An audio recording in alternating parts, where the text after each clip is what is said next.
Hello and welcome everyone.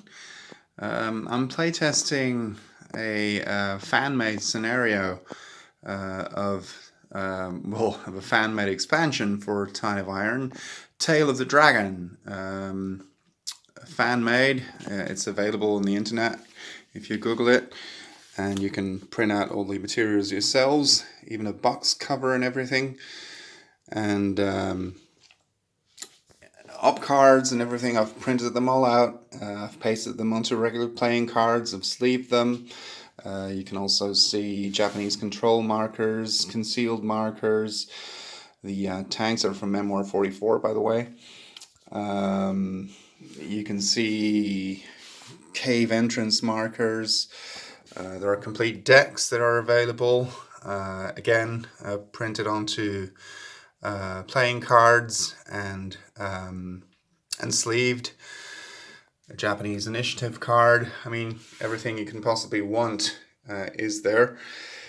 The boards, I've printed them in color, obviously, and I've pasted them onto extra official boards I owned. That is, I bought them from a friend. He didn't play the game anymore, and he sold me his entire collection for a very reasonable price. And I've pasted the boards onto them, really, and this is the result. This is the island of Peleliu, by the way. And as you can see, it's the entire map. It's 15 maps.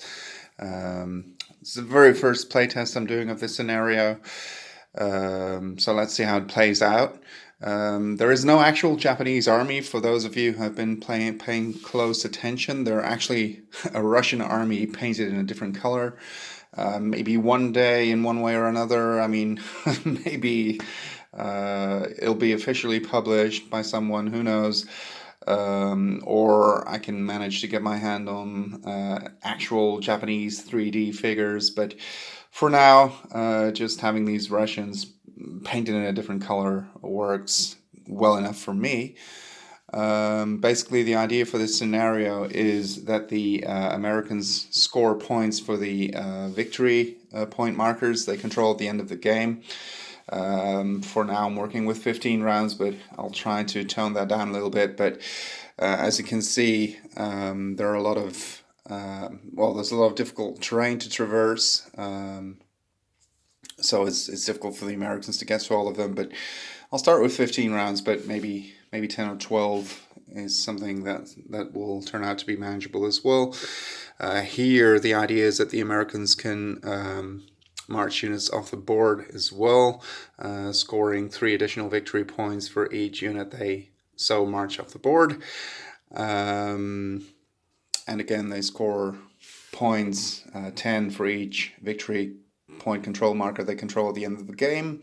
The Japanese score points for destroying American units. They score 1 victory point for each American figurine, so not unit, but each individual American figurine destroyed, and also 1 point for each American vehicle destroyed.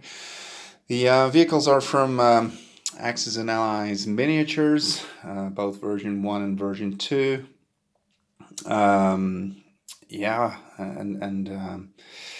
So normally speaking, you would use the transported squad markers. But yeah, these units are so large that the units actually fit in. So yeah, that's actually not too bad.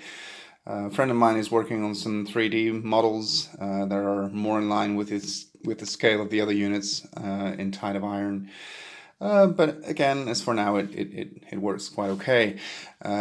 This is a flame-throwing LVTA-1. This one is marked, meaning that it's actually an LVTA-4, which has its own op card, as you can see here. There's a rule book as well, obviously, and some extra landing vehicles. Rule book available as well.